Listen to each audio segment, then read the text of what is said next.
Welcome, everyone, to the first ever episode of College Football Pick'em Pod, where Phil and myself will attempt to pick, I don't know, probably about 20 football games, college football games a week, and see how we do. We're not college football experts by any means, but we watch a ton of college football. We love betting on the games. If we have success or not, we still enjoy it. I think we both found moderate success last season, so we're going to talk out our picks for week one. And we have podcasted together before on a Survivor podcast, not NFL Survivor, but Survivor, the TV show. If you watch it, Phil is still doing the podcast, and it's really good. Yeah, I do it now with Alexa, who also went to Miami. Will and I are both Miami people, so if you're wondering what you're about to get into here, there's a little bit of bias towards Miami, but we were also there during the golden era, so we're very negative on Miami. But yeah, so I still do the Survivor podcast, so anybody who's a huge fan of Survivor, if any of you exist, come check that out. The Survivor specialist, Willie used to do it with me, but now he works on the show. So I guess we'll do this until one of us gets hired by ESPN or something like that, and then we just start working for them. So we'll talk. Yeah, we'll talk about 20 games a week. We're not going to make bets on all of them, but we can maybe lead you in the right direction, tell you why we're thinking one way or why we don't want you to make a bet on a game. Because we had come up with a list of games, and then as I was going through some of them, it's just especially for week one, it's so hard with week one. Yeah, I didn't want to take most of these games, but because it is our first ever episode, I think we got to put our money where our mouth is here and see if we can find some spreads that we like and see how we do. And we're going to have a little competition between ourselves. We're going to give $200 in play money each week to put down, and we'll just kind of keep track as the season progresses and see which one of us can rack in more fake cash. Yeah, exactly. So it's $200 fake cash. We'll kind of say which games we're actually going to bet. Some of these we had to bet just so that we could hit the 200 for each other. But there will be games where, I made maybe a $10 bet where I wasn't really too confident. What Will and I both said here, though, is that we did $10, $15, and $20 bets. Right, Will? 10, 15, and 20 is what we're going to be doing for our bets for our for this game. So that we know a lot of places the minimum you can do is $10.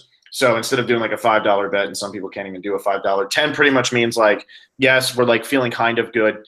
15 is okay, we're feeling better, and then 20 is we're confident. Obviously, we could do more than 20, but we're not going to do it for the sake of our little game that we're doing amongst ourselves. Yeah, and then each week we should actually post before the game start. What are we actually putting money on in addition to this? Because I'll probably bet 5 or 6 games in reality, and then here I think I'm on maybe 12 or 13. So exactly. Yeah, so we'll see how we go. All right, should we get it started with? And I know we've already had 4 games played, but this weekend coming up is week one. This is where the season starts. Everybody's playing for the most part, and we have UCF visiting UConn. UCF, the national champions, visiting UConn. Yes, go for it. I just wanted to say I'm going to refer to them as the national champions also. The entire time we do this, UCF is going to be known as the national champions because the troll job they did there on Alabama at the end of the year was hilarious. And I love it. So they will be known as the national champions as far as this podcast is concerned. But it's funny because right now this game started off as a 16.5-point favorite for UCF. And I think the line I saw this morning is 23 points. So that means this line has gone up an entire touchdown since the opening line came out. And I'm not betting this game just because I don't know how UCF's going to be without Scott Frost as their coach. He's gone now. He went over to Nebraska. Mackenzie Milton's back, and he's a stud. But last year, UCF only won by 25, and last year's team is much better than this year's team. And they only won by 25, and right now the spread is 23. That game was at UCF. This year the game's at UConn. For a week one game, I just feel like this is being based a lot on the fact that UCF claimed they were national champions. They went undefeated last season. Everybody knew that story. So I think a lot of the money is going to UCF, and I'm just outright avoiding this game, even though it's going to be tempting. If I was going to bet it, I would probably take the points for UConn, but I'm going to avoid it because going up a touchdown, and we just don't know what we're going to get from UCF this year because they've lost, key members. I mean, Shaq Griffin, he owned Auburn last year in that game. So I don't know what we're going to get. Yeah, and you mentioned that Auburn game. That's the last time we've seen this team play, and that was a huge win. And they do have a new head coach, and not only is it the first time he's coaching at UCF, this is his first head coaching job, and I don't believe he was a part of the program at all at UCF. So he's coming. This is a brand new administration for UCF. They're playing on the road. UConn has a senior QB. They're going to be able to, I think, at least hang in there for a little bit. It might get, third or fourth quarter. But I agree with you, and I am taking this. I'm going to put $10 on UConn with the 23 points. I think, right out of the gate, there could be some jitters, people not really, cashing in on big plays. And I also really like this under. It's at 73 points. And I think that's because UCF put up so many points last year. I mean, they were blowing teams out of the water. And for this week one game on the road, I think they're going to win for sure. I just don't think they're going to blow UConn out. So I think UConn is going to definitely keep. I mean, UConn can lose by 3 touchdowns here and still cover, which I think could totally happen. So I like $10 on UConn and actually love the under even more. I'm going to put $15 on under 73 points. Under at 73. And I was just like, where is that number even coming from? I mean, that means one team has to get into the 40s. And even if it's 42-35, you're barely covering in that situation. Exactly. And that's a lot of points for a week one game with, a new head coach. So a way that I like to look at this is when it's a minus 23 point spread and it's an over under of 73, try to determine what Vegas is thinking or what the bettors are thinking is going to be the final score of this game. So if you say that UCF is going to win this game by 23 points and it's still going to go over at 73, what would that mean the final score is? That would mean the final score was I would say it could be like 50, it could be like 50 to like 23. 49-28-ish. Yeah, like 49 to like 24. That would be 73 on the nose. And that would be 25. So really, that means UConn's putting up a lot of points here too. And is UCF really going to put up 49? I don't think so. I really don't. And that's why I love this under so much. If UCF puts up 49, then you also have to expect UConn to put up points as well. And I think if UCF is really just clicking on all cylinders, just really looking good, and they haven't lost a beat since Scott Frost leaving, I don't think they're going to let UConn get any sort of rhythm on offense. And then you'll see maybe, 45-17. And that doesn't even come close to covering the over. So exactly. That's why I saw 73 points and I was with you. I was like, where are these points going to come from? And I assume it's because people are just all in on UCF right now.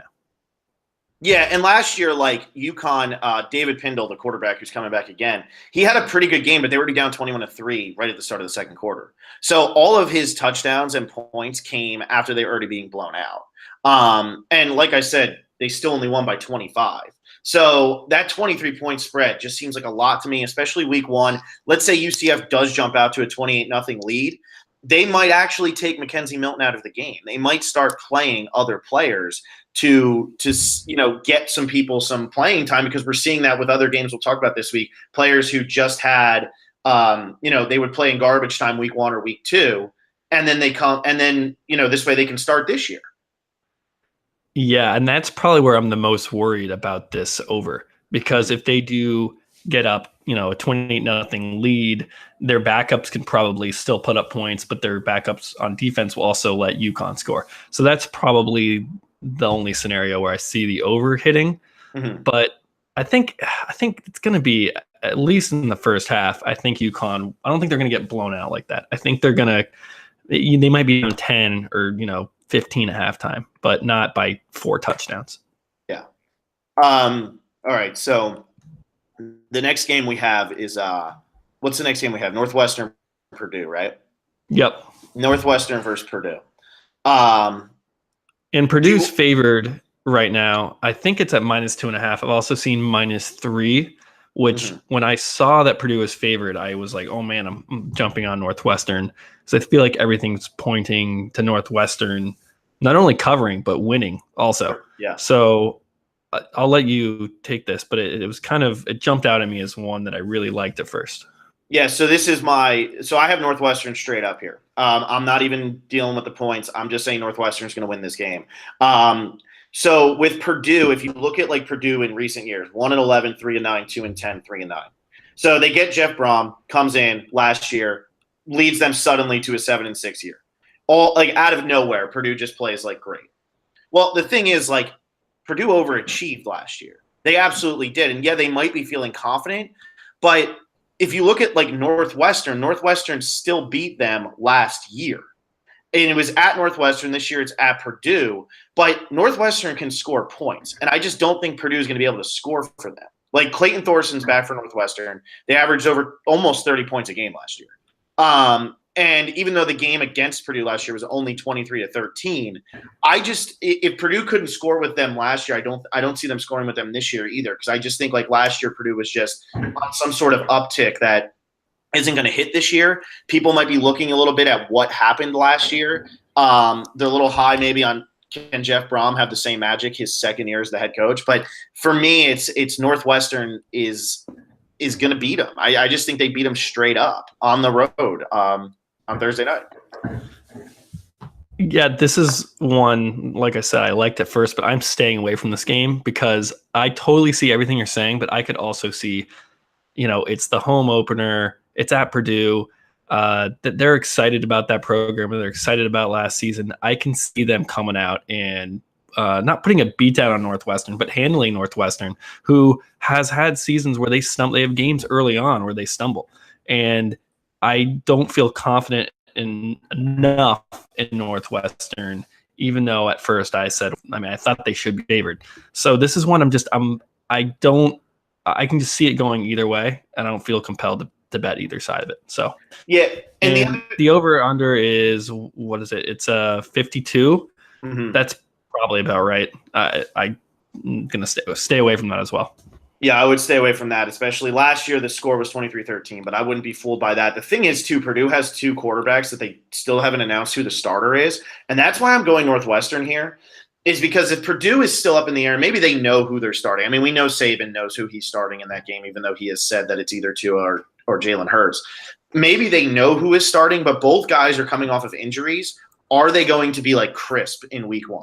Like, I think this Purdue team can still be good this year, but I just don't know if week 1, if it's going to click for them. And their defense is not good. Like, their defense was bad last year, and it's going to be bad again this year. So I think Northwestern pulls this one out. I think that puts it at like plus 120 or plus. I had it at plus 120 for the straight up bet, which I'm doing $10 on. Oh, I'm sorry, 15. I have it as 15. Sorry. And I definitely like where you're going. If you're going to take Northwestern here, do the straight up bet. Mm-hmm. It's only 2.5 points, and that'll be at minus 110. So might as well. I mean, could Northwestern, lose by 1 or 2 points? Sure, but I think that Phil's thinking here is that Northwestern's the better football team. They should probably be favored, and the only reason why they're not favored is because they're on the road. I mean, that's pretty much it. Yeah, exactly. That's what I think. So next game we have Army at Duke. Yeah, this one, I don't love this game, but it's what, Duke minus 13.5? Still at that? Yeah. Army beat Duke last year, and I guess I'm going to take Army just because I think it's going to be a low-scoring game.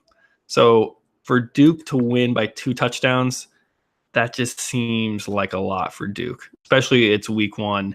And I mean, week 1's always so hard. We haven't seen these teams play, and yeah, we've seen the coaches or some of the players, but like we haven't seen these exact units. I only have $10 on it, but I do like Army at least covering that 13.5. Somebody just smashing things. But yeah, I avoided this game. And my reason is Army won the game last year against Duke. And remember, Duke was like as schizophrenic as they come last year. Duke started off the season, I think, 4-0. Then they played Miami at home on a Thursday night, lose 31-6. And then after that, they lose 4 more games in a row. And then they play Army. And yeah, they lose to Army. So, like, but this isn't the same Army team as last year. They're losing their quarterback, Ahmad Bradshaw, who, had 1,746 rushing yards last year. I mean, he only threw the ball 43 times all season, which is absolutely insane for a quarterback in Division I college football. But he only threw the ball 43 times. So, like, they lose him, but they're losing so much of their offense. They run, like, the triple option. So this game will definitely be pretty boring to watch. I could see Army I like the triple option. You don't like watching the triple option? No, not at all. Not every game, but I mean, whenever I see we play Georgia Tech once a year, I'm always like, okay. Oh, that's so much fun. Okay. I mean, we always play miserable against the triple option, but I mean, I'm always like, okay, it's different. I don't mind it. I wouldn't say it's boring. I hate watching the triple option, especially because it's Georgia Tech and because Miami knows they're going to run the ball every single time and they can't stop it. And still lose. We barely won last year. But so the only thing is with this game is Duke also, like, I just don't see them. They're not a consistent team. You can't ever rely on them. They're getting their quarterback back, but what does that really mean for them? And then Army, like, beats them last year but loses their quarterback. So why would you – I know that this is like a rematch game from last year, and Army's coming on 2 10-win seasons, which, like, has never happened before. Or when it happened, like, we weren't alive. But do you really want to trust either of these teams in your week 1 pick 'em? Well, that's kind of why I'm betting Army to cover, because I don't trust either of these teams to put up that many points. I think both offenses have a lot to work out. And then, I mean, 13.5, that, like I said, that means Duke has to win by at least 2 touchdowns here for them to cover. So I don't really, I can see Army winning. I can see Duke winning. I do think it's going to be a very low scoring game, and that if Army does lose, it will be within that 13.5 points. Mm-hmm. So I kind of agree with everything you're saying, but because there's a lot of uncertainty on offense, there's just not going to be that much scoring. At least that's kind of where I'm seeing this game go. And I don't know that I don't know why there's that big of a separation. If it was, Duke -10, I would stay away. But because it's that high right now, I do like it for $10. And okay, so for 10, and I will say our next game that we're going to be talking about now is it's Western Kentucky, Wisconsin. We're going to get to San Diego State, Stanford in a second, but next one is Western Kentucky, Wisconsin. So this one, all I'm going to say about this one is, yes, Wisconsin is going to beat Western Kentucky bad. Like, they're going to kill. They're going to kill Western Kentucky. But I'm taking Western Kentucky to cover 35.5 points. And here's why. So last year, Wisconsin had one of the best teams Wisconsin's ever had. Maybe the best team. They just missed out on the playoff because they had to play for a Big Ten championship while other teams didn't have to play that 13th game, and it hurt them. It ended up killing them because they lose to Ohio State. So last year, with this great Wisconsin team, they beat one team all season by more than 35 points, and it was Utah State. Yeah, Utah State, Western Kentucky, both not very good, but they only beat one team by 35 points. Last year, Western Kentucky, not good at all, played pretty weak competition. Biggest loss was only by 24 points, though. So I'm looking at it from that standpoint, where is this Wisconsin team going to be better than last year's Wisconsin team? And in a game like this is a typical game where your starting quarterback for Wisconsin comes out there, plays for the first half, they're winning 21-0, and Western Kentucky literally hasn't scored. Or maybe they're winning 28-7, and Western Kentucky can't do anything, and they bring it back up. And in the second half, maybe they only score 2 touchdowns. Wisconsin can win this game by 5 touchdowns, 42-7. 35-0, 49-14, whatever it's going to be, and still cover. And for a team that only blew out one team last year, playing against teams that they had opportunities to beat worse than they did, I just think that it's too many points. And I'm taking, in week 1, I'm taking Western Kentucky at plus 35.5. Yeah, almost always stay away from these spreads that are 30 points or higher. There's just like if it's a blowout, then they're pulling their starters, and there's just so many variables that can happen in the game where like we know it's going to be a blowout. No one's expecting this to be a close game, and it's like, wow, what side do I fall of that? What is it, 34.5 points? I almost always stay away from these games.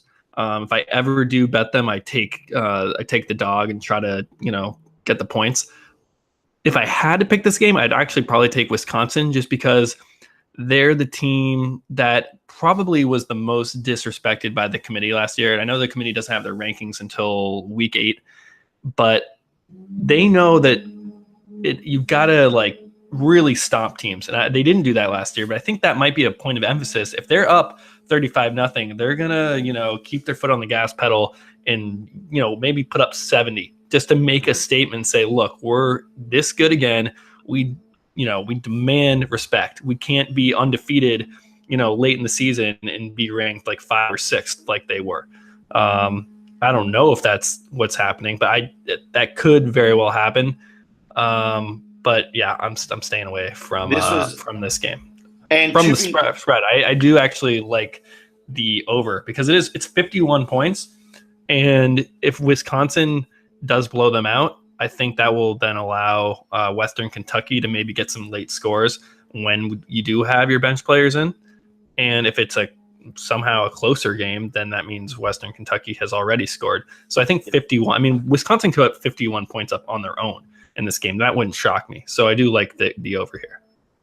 This is one of those games where, like, if you're looking at it from like a perspective of like maybe you want to take Western Kentucky at plus 35.5, but you're not completely confident in it. This is one of those games where you actually could bet both the over and the spread with Western Kentucky at plus 35.5 because of everything you just said. Like either maybe Wisconsin kills them and then you ended up hedging your bet where now they're just even. You end up walking out of there even. But if Wisconsin, let's say, puts up 49, like I was saying, and Western Kentucky puts up 14, they get 2 touchdowns against them. Well, now they've covered the spread and you've gone over. Are you actually betting the over in this one or no? Yes, I'm going to put $10 on the over, pretty much just because I think Wisconsin, there's a chance they put up 51 points on their own. Like they could feasibly do that. And I also think Western Kentucky could, I don't think they're like, obviously they're not going to have it's not going to be a close game, but they could put up a couple touchdowns. It wouldn't surprise me either. What did you think? Okay. It was and this is not a game that I will be betting, like actually betting. This is a game that I'm doing because of like Will and I. I agree with you. Normally I avoid these, but out of the big point spreads this week, this is the one I like the most, just because Western Kentucky doesn't get blown out and Wisconsin doesn't really blow teams out. Yeah, no, it makes sense. I haven't decided yet which games I'll actually be betting, and I'm definitely considering this over. What do you do? Did you consider this over under? I mean, 51 seems pretty low. I mean, that's almost expecting Western Kentucky to get shut out. Like that's why I didn't do it, because what if Wisconsin wins this game 28-0? You know what I mean? Yeah. That's why I'm not doing it, because I could see Wisconsin doing that. I could see them winning 28-0, 35-0. And yeah, Western Kentucky's covered and looked atrocious doing it, but they covered and they didn't score. They never got the ball within 20 yards of the goal line. It's possible. Wisconsin's defense is really good. Very good. Yeah. Really good. Yeah. Yeah. Okay. Well, maybe I won't actually put real dollars, but I think just for the reason that I think Wisconsin's going to come out and really this year have an emphasis on destroying teams that they didn't really have last year, because they literally, what was it, week 10 or 11, and they were undefeated and they weren't in the top 4. Yeah, it was late. And them in Miami both weren't in the top 4 at one point, both undefeated. Yeah, and it seems like they had it right the whole time. Yeah, because Wisconsin ends up losing. We ended up, losing our last 3 games of the season. So yeah. All right, man. The next game's all you, because you're a Bay Area guy. So you start it off, and then I'll jump in. Okay, yeah. This is San Diego State at Stanford. This is a Friday night game, and San Diego State beat Stanford last year 20-17. So I think a lot of the action is probably going to be on San Diego State covering 14.5 points. But I actually like Stanford here to win by over 14.5 points. And here's why. Last year we had KJ Costello wasn't playing. And I say we because I'm also a Stanford football fan. I grew up a Stanford football fan. And we only lost by 3 points, or Stanford only lost by 3 points.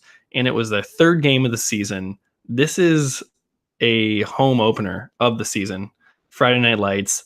We were on the road last year. There was just a lot of different things happening.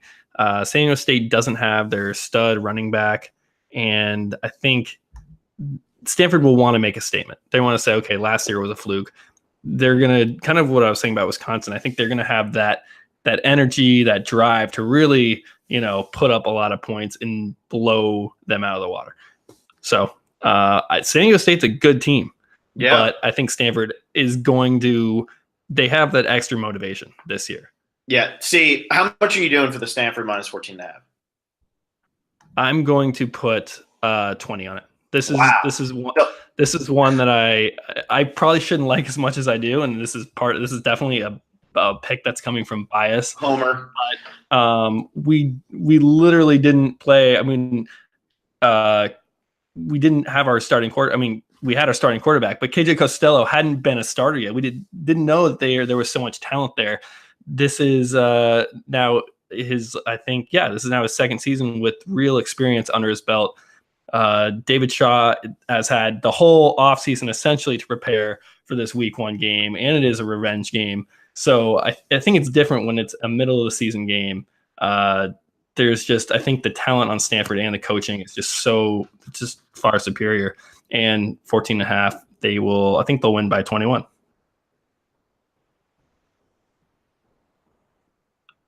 What I'll say here, it's funny that you are $20 confident in, or 20, whatever we're calling it, 20 fake bucks. 20 fake bucks. 20 fake bucks confident, because I'm 15 confident that San Diego State's going to cover. So I have San Diego State plus 14.5, 15 on it. And here's why. It's what you just said with the Army Duke game. It's 13.5, and you were saying, okay, like I'm going to take Army to cover. If it was 10, maybe I wouldn't. In this game, 14.5 means you can lose by 2 touchdowns and still cover. And I think with San Diego State, yes, they're not returning Rashad Penny. Rashad Penny is now in the NFL. But the guy who's replacing him is Juwan Washington. Juwan Washington had 7 touchdowns last year behind Rashad Penny. Still had 7 touchdowns. Was averaging over 50-something yards a game. All San Diego State against who, though? But listen, Will. Well, one of them was against Stanford. There you go. So there you go. But so when they're playing against Stanford, they're going to be running the ball. That's what their plan is, and it worked against Stanford last year. And Stanford's going to be running the ball against San Diego State. They have Bryce Love back. I mean, this is what they're going to be trying to do. So when I look at this game, I look at what is San Diego State returning if they're not returning Rashad Penny. Well, they're returning every single lineman that Rashad Penny was running behind. All 5 of them are starting again this year.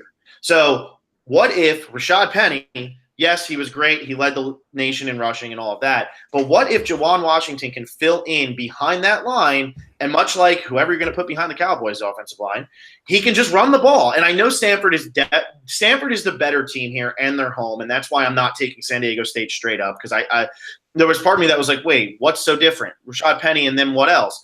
So you don't take. I think there's a lot different in that you have KJ Costello, and you have Stanford playing at home, and it's the opening game of the season. Those are 3, I think, really big things, because Stanford only lost by 3 points last year, and Keller Christ played terrible. I remember watching that game and being like, "This is abysmal." Like it was sad because we had just lost to USC. Yep. This was supposed to be a sure win. Yeah, it's on the road, but it's like this is a Stanford football program that's had a lot of success in the last few years. This was a game we should definitely win. And I was looking at our quarterback play, just what is happening. And so having a real I believe KJ Costello has talent, and I think that will be a huge difference maker. And then, like I said, David Shaw having pretty much the whole offseason and knowing this is a revenge game. This is your first game of the season. You don't have your eyes on anything else. This is what you're focused on. I really think that's going to amp up the energy for the Stanford players and give them a good shot at covering. Yeah, this will be interesting because I want to see if you obviously follow Stanford a lot closer than I do. But I think San Diego State had a really good year last year, and I think they're going to have a really good year this year. Just because they lost Rashad Penny, I don't think that's the end of the world for this team. Yes, it should be the end of the world, but because of who else they're returning, it helps. Like, Juwan Washington can come in, and I think that – what'd you say? Where I'm at with this is if Stanford loses this game, or if this is a close game, let's say they win by 3 or they win by less than a touchdown, then they're just not as good as I thought they are. Like, that's simple. It's straight. Like, I think they're a good team. I think they have a chance to win the Pac-12 North. I think they have a chance to beat Washington. I mean, Washington is stacked, but if they can't handle San Diego State, then I shouldn't even be thinking that way. There should be no conversation about the college football playoff or anything like that if they can't, really handle San Diego State. And that's why I expect them to, because I think they should, and they should be in that conversation. I think they will be in that conversation, week 8, week 10. As somebody who grew up on the East Coast, I'll just say welcome to the Pac-12, man. I mean, just welcome to the Pac. That's what it always seems like with the Pac-12. Since USC had like their run, it just seems like every year it's like, oh, great. There's another team out there on the West Coast who's doing their thing, and these Heisman Trophy presentations where I think it's been 4 Stanford runner-up Heismans in like play against Oregon State 7 years or something. I think Andrew Luck was runner-up twice. Christian McCaffrey was runner-up. Toby Gerhart was a runner-up. I think Bryce Love. That's 5. I mean, that's 4 different people 5 times. There's talented players out there. There's good teams. Pac-12 obviously had a terrible, terrible bowl season, and that doesn't help. But if I'm thinking that Stanford has a chance to beat Washington, they should be able to beat San Diego State by 14.5 points, or I think it might be even down to 14 now. So it might be shifting. Mm-hmm. But we've talked about this game a lot. Over under, I'm staying away from. It's at 49. That seems, I don't know. That's just weird because it could be a 24-21 game, a 28-21 game. Like, who knows? 27-10. Yeah, exactly. Could be that. And it could also end up being 35-28 because they just run, like Bryce Love just runs up and down the field all over this team. So I think the spread is the way to go. But since we disagree, maybe we're so confident in our disagreement here. I can see San Diego State covering, and then it's like, okay, I'm just wrong about Stanford completely.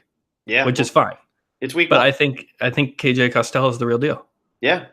All right, let's jump to our next game. It's Oregon State at Ohio State. I'll jump here in the lead and say I'm not taking this game at all. But I do also think that the high number, the spread is at 37.5 right now. And so that's a spread that I almost will always stay away from. Yeah. I mean, when you're approaching the 40s, it's like it just depends on all the factors are starting to change in the second half.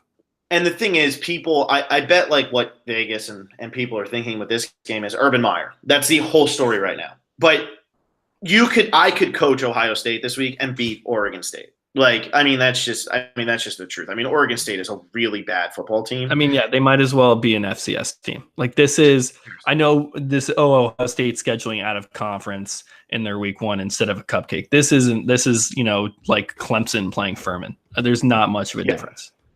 Yep. Yeah. And Oregon State is always bad every year. And this year's going to be no different. So don't be scared of the 37.5.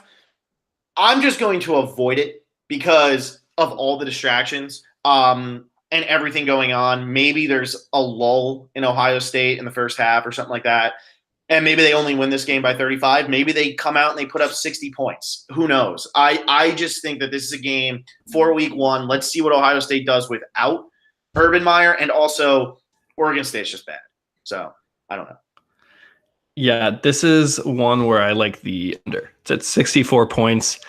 Unlike the Wisconsin Western Kentucky game where I took the over, I mean, there's the over for that it's at 51. So, I mean, there's 13 points difference there. But I like the under here because I can actually see Oregon State getting shut out.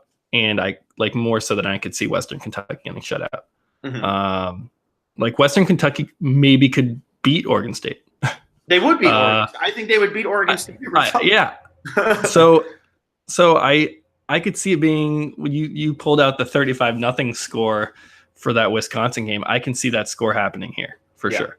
Ohio State has their new QB, so they have to work. I mean, their offense is going to have to work things out. That's why I don't see that 60, 70 points from Ohio State alone. And the over-under's at 64. I don't think Ohio State can get that on their own, whereas I do think Wisconsin could put up over 50 on their own. So that's why I do like the under here, and I'm putting $10 on that. Yeah, that makes sense. I mean, Oregon State could easily this reminds me. They put up 7 points. It could be 42-7, and then you're at only 49 points, and you got to hit 64. So I think a lot of that, a lot of those points are probably people thinking that Ohio State is just gonna cream them, like they cream teams. They do this. We've seen it. In recent seasons, they can put up 60 or 70. I don't think this is the game to do it, or that they will do it in. Yeah. And I think you're right on this. I think that if it's probably going to be under. My only fear is this game gets completely out of hand and it turns into like when Savannah State walks into town. God, we're really crapping on Oregon State here. But it's like 70-0 or 70-7 or something like that. You're just like, okay, like Ohio State. If they really want to make a statement that it's like, we don't care that our coach is missing, there could be a situation here where they just go wild. They could put up 35 and a quarter against this team if they really wanted to.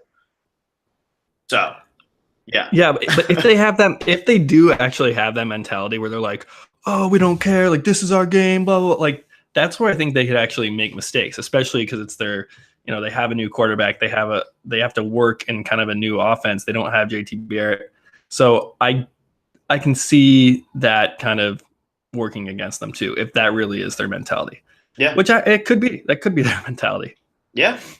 All right, let's go to the next one, man. Another one that looks lopsided on paper, and I'm telling you, it won't be as lopsided as those two, or as the last one, is FAU versus Oklahoma. Which Oklahoma comes in ranked 7 after the heartbreaking loss last year to Georgia in like the crazy semifinal game, like easily top 2 or 3 games of all of last college football season. So the way I look at this game is FAU was good last year. Yes, they only play in Conference USA. So yes, that means they only won 1 game outside of Conference USA, and that was against Bethune-Cookman. So not very impressive. Then they wallop Akron 50-3. In their bowl game. But where I look at this is, how is Kyler Murray going to take over for Baker Mayfield? And that is like my biggest thing with this game. Yes, Oklahoma wins this game. Yes, they probably win by double digits. But the spread right now is at 21, and I actually like FAU in this game to cover that 21 because FAU is a good football team. Who they're under Lane Kiffin, which I mean the rise and fall of Lane Kiffin is one of the most insane things in sports. And I just think that right now Kyler Murray, he's filling in. He's played before. He played in 6 games last year, only threw 3 incompletions. But granted, if you look at who he played against, yes, he started against West Virginia, which was a good start. But other than that, he was kind of playing as like in like the backup role just to get him some playing time.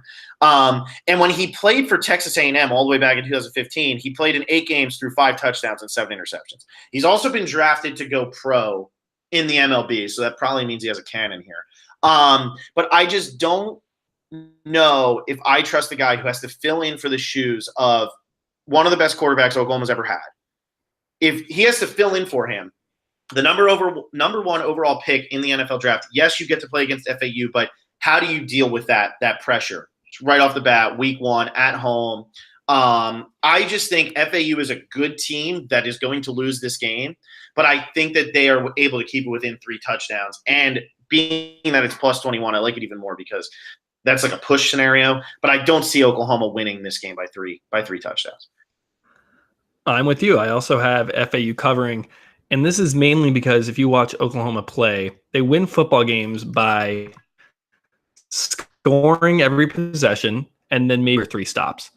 I mean, they would have games where they'd put up 50, 60 points and then give up like 30 or 40. Mm-hmm. And so I think because they don't have Baker Mayfield, they're not going to score every single possession. I mean, they would score, I don't know what the number is on it, but I mean, when they would play, they would score on like 80% of their possessions. It was crazy. They put up points. And I don't think they'll put up as many.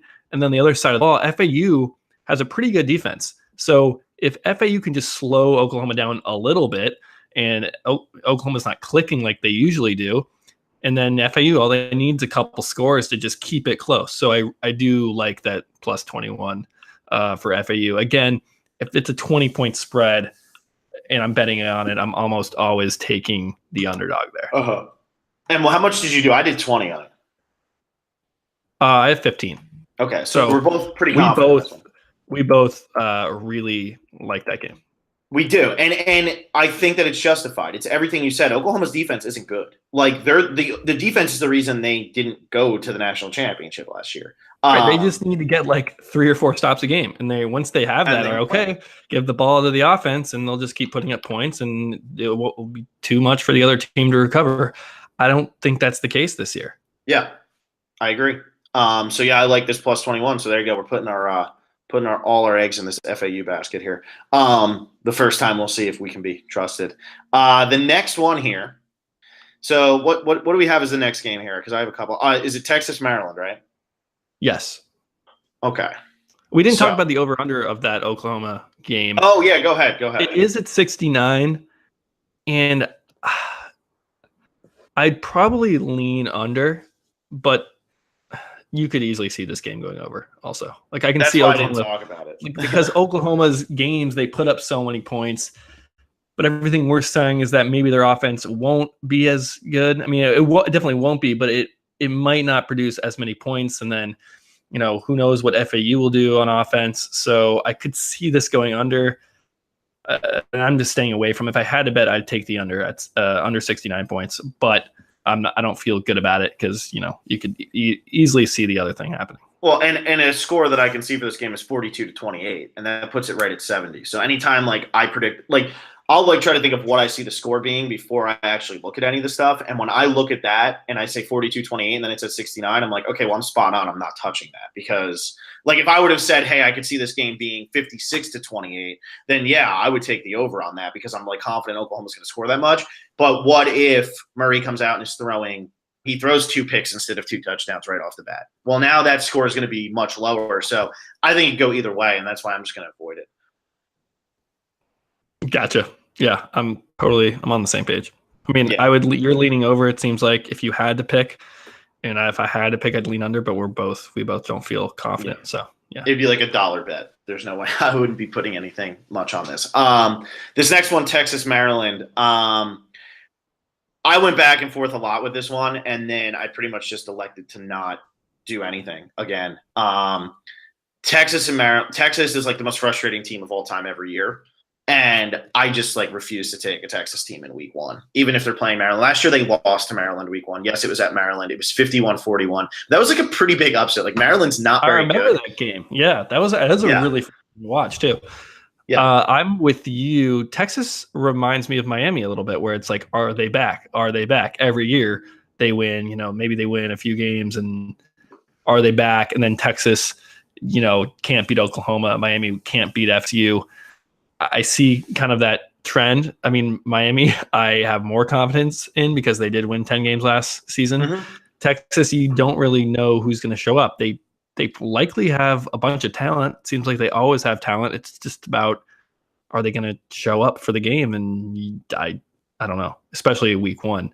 I could see a Texas blowout. I could see it. I could see Maryland winning again. Mm-hmm.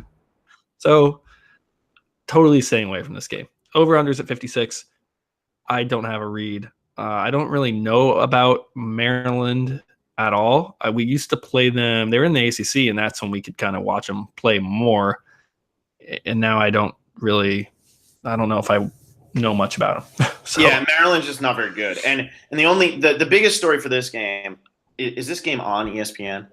No, it's on FS1. Okay, good. Because if it was on ESPN, I'm sure that ESPN would mention that when they did their ranking, the 2005 Texas team was ranked as like the best college football national champion of the last 20 years, which just want to bring that up real quick because it's just like not true. I think everybody knows where I would lean on that because it's just true. But I see the 01 Miami team pretty much the top of that list across the board.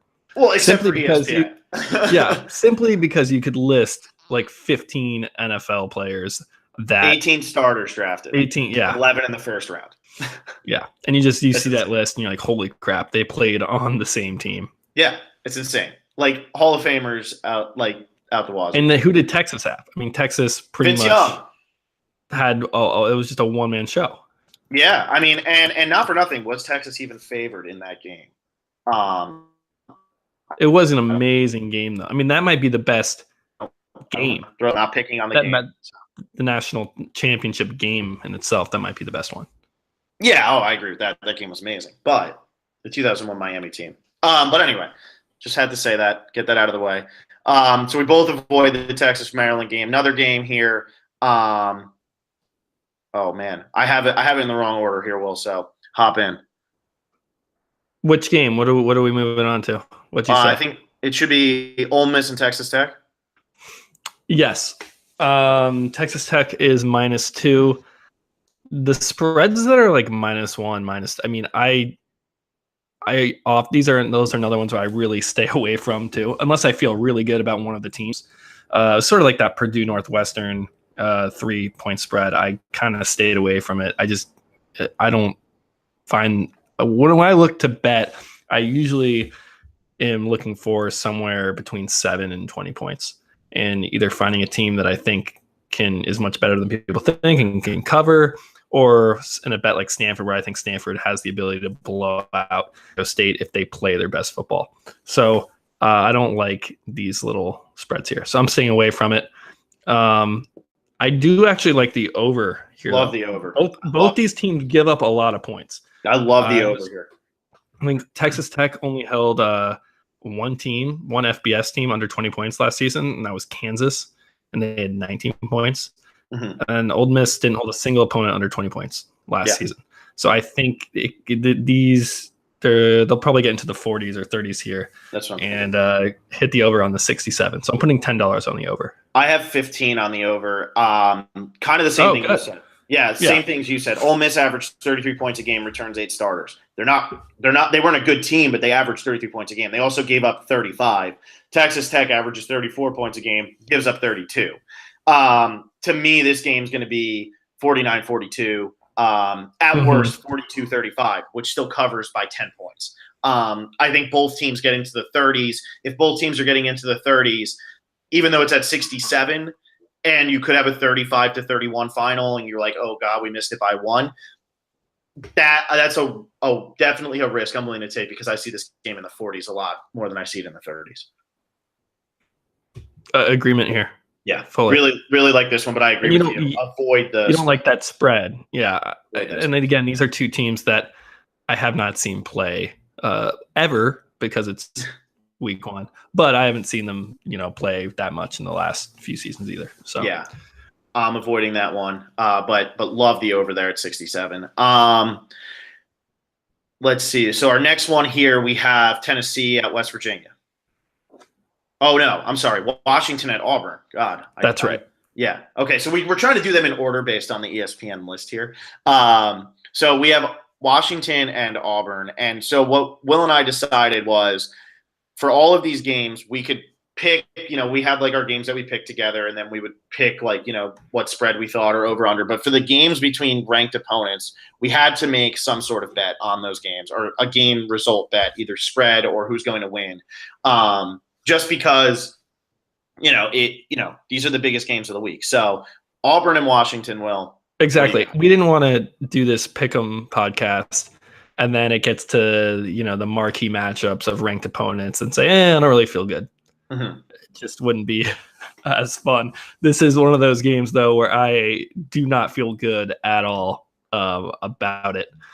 I'm going to go Washington here just because they're getting 2 points. I could see it being a 1-point game. I could see it being like 28-27, and Washington covering but losing. That's pretty much the only. That's the only reason really that I'm going to take Washington. I mean, these teams are both we know both these teams are good. They both are coming off 1 touchdown losses in their bowl games. Washington lost to Penn State. Auburn lost to UCF. So they're at least play tight with these, really good teams. Obviously, the Big Ten had a great bowl season last year. So Penn State, they were legit last year. We've talked about UCF. So it's one of those things that's going to be really close to call. I think Washington probably has the more experienced team. They're returning a lot of people. They have a really good defense. It's a legit defense. So I can see them slowing Auburn down. And this is going to be a battle. The over-under is at 48. That's probably about right. So I'm staying away from that too. I think it's going to be a low-scoring game. Probably both teams ending up in the 20s or maybe the early, maybe 24-17 or 23-28, something like that. So I think it could go either way, and I just like those 2 points for Washington. See, I have it at 1.5, and I had it at 1.5 yesterday too. It's at 1.5 right now. Yeah.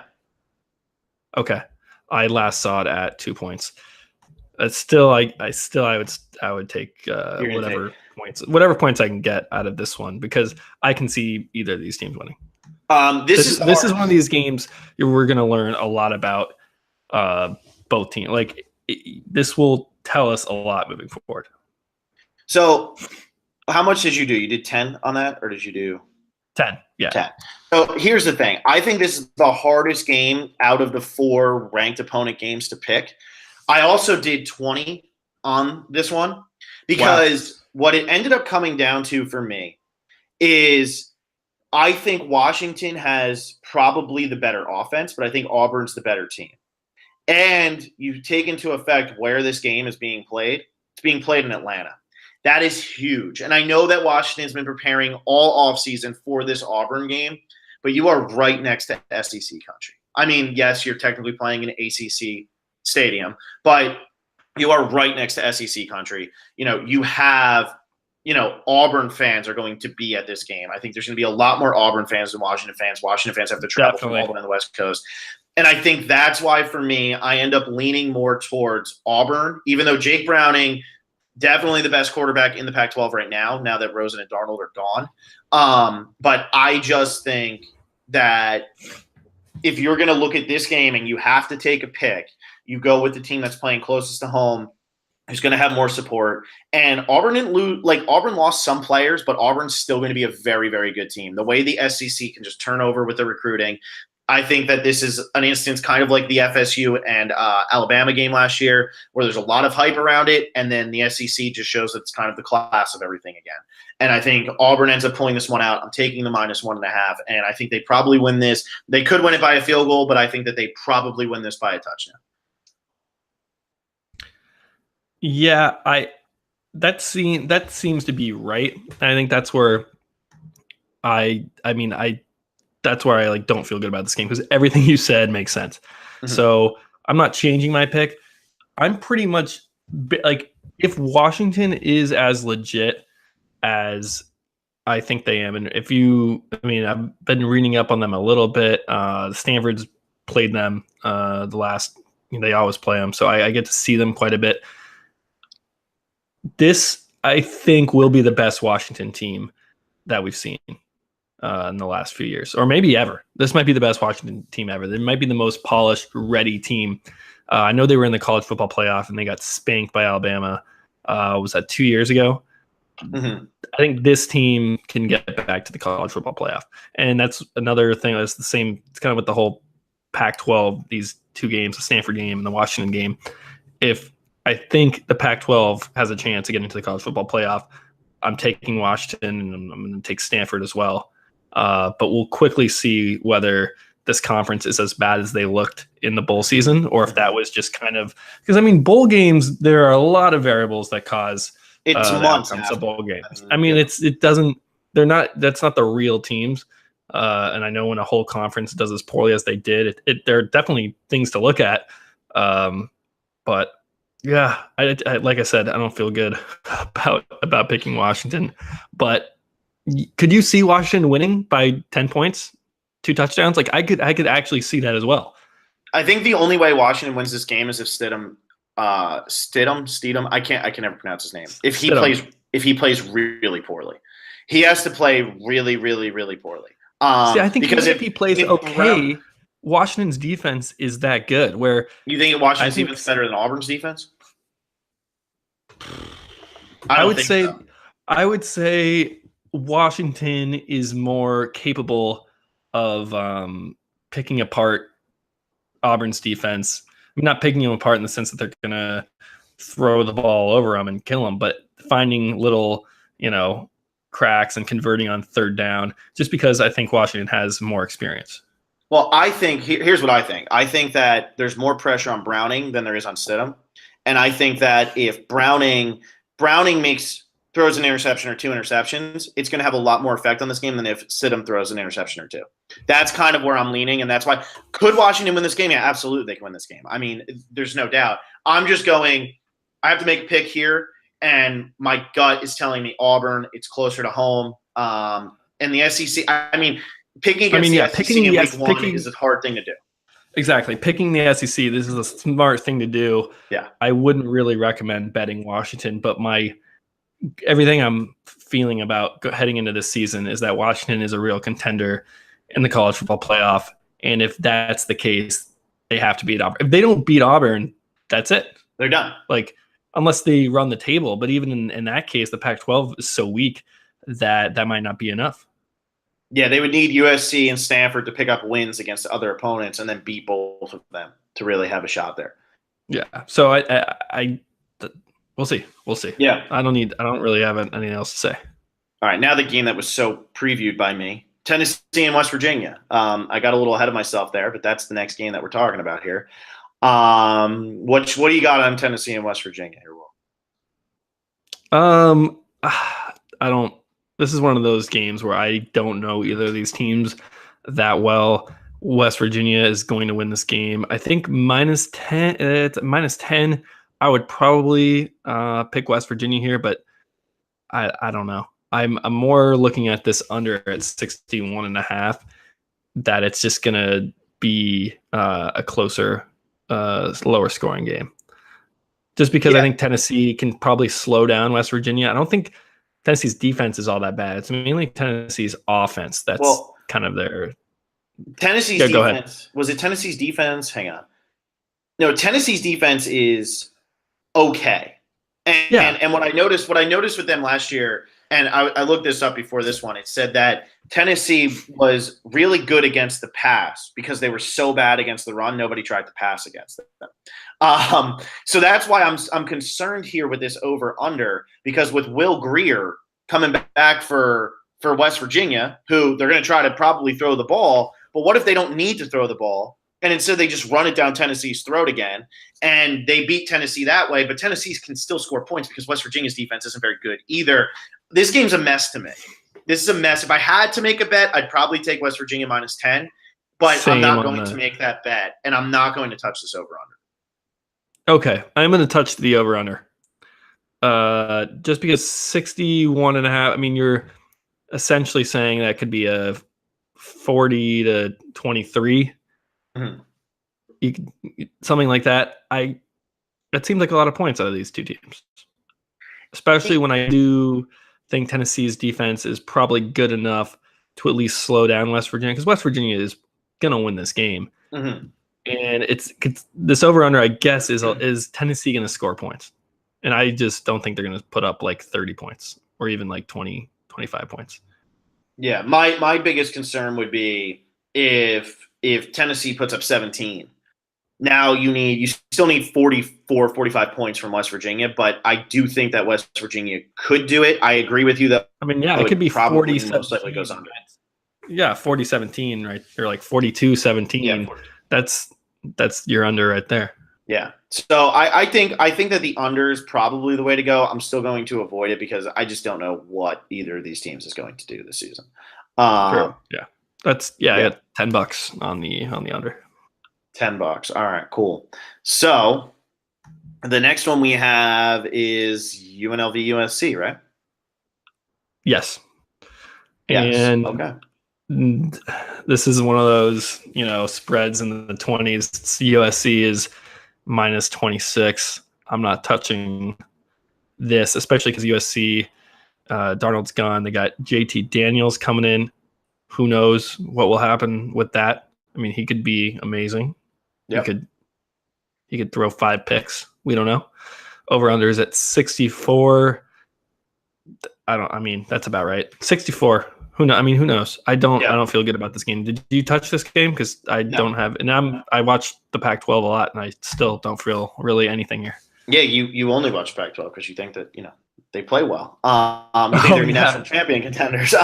But so I think there's a chance that Washington can make the playoff and not lose. Maybe not. They might lose, but they're not going to get stomped like they did 2 years ago. All right. Well, here's the thing with this game. This line opened at 31.5, and now it's dropped all the way to 26, which I think is smart. I would have, if I saw 31.5, I'm taking not USC. Got UNLV to cover at 31.5. That's what I would have done. But down to 26, now you're looking at 4 touchdowns, and I'm like, I don't know. So I'm avoiding that. JT Daniels starting. He's a true freshman. I don't know. I just don't know if I want to trust him. All those points, it's over under at 64. Do you really want to sit here and say, yes, JT Daniels going to put up 35 points, but do you want to sit here and say he's not going to put up 35 points? This is a game that I feel like a lot of people will want to bet because it's USC, but my gut tells me don't do it. So you didn't touch this game at all? I didn't touch this game at all. Okay. Is this the first one we've both not had anything on? I think it might be. Over under or anything? I think it might be. Yeah. Cool. But that's okay. Now everybody knows. Don't touch USC game. Ohio State, Oregon State, right? You didn't touch. Oh no, you did. You did the under. But anyway. So yeah, that's a tough game to me. I just don't see. Maybe if you're a huge USC fan, you want to bet something, but do so at your own risk. The next one is UNC at Cal. This is fun. This is fun, Will. This is another one where it's like I've watched both these teams play, and I still don't have that good of a read because they're both bad. I mean, UNC is bad. Cal is the better team here, but I don't like it either. This is another game I'm not gonna take it. All right, so here we go. I'm taking Cal. Please tell me you're betting Cal. I'm taking Cal minus 710. Right. That's the pick. And here's why. Yeah. Cal beat UNC in Chapel Hill last year, 35-30. UNC was terrible last year. Don't watch the Miami game. I know Miami still needed like a last-second play to even beat them, so don't even look at that. But that was just because that's how Miami played last year. UNC was so bad. And they've suspended 13 people on their team for selling merchandise. And now let's just look at pointless stats here. New season, but Cal 5-0 against the spread in their last 5 home games. Tar Heels 1-5 against the spread in their last 6 games in September. And the Tar Heels have not won a season opener against an FBS school since 2000. 2000. I was 8 years old. That's crazy. 2000. That's insane. I mean, come on. So I'm going to just play the odds and just say UNC is not going to be good again. They're going to probably finish at the bottom of the Coastal. I think Virginia was better than last year. There's better teams than UNC. I think they're probably the worst team in the ACC again. And Cal can cover a touchdown. They're going to cover a touchdown at home. They were able to beat them by 5 last year. So why can't they cover a touchdown this year? I like this one a little bit, not a lot, but I'm going to put $10 on Cal minus 7. Yeah, Cal is definitely the pick here if I were going to bet this. I'm staying away from it mainly because Cal isn't that good either. Mm-hmm. They're okay. Yeah. But you could see Cal coming out at home and just dropping the ball. And I mean, who knows what UNC has done to improve? I don't know. I mean, obviously it's week 1. We haven't seen these teams play. I like your thinking, but it worries me too much to I don't have faith in Cal to be the team that's like, okay, you're supposed to cover. It's UNC. You're at home. There's all these things that's they should, but it's Cal. And I'm also, like I said, I'm a Stanford football fan too, so I don't like putting money on Cal to win anyway. So that doesn't have that much to do with it, but maybe it does. That seems to have something.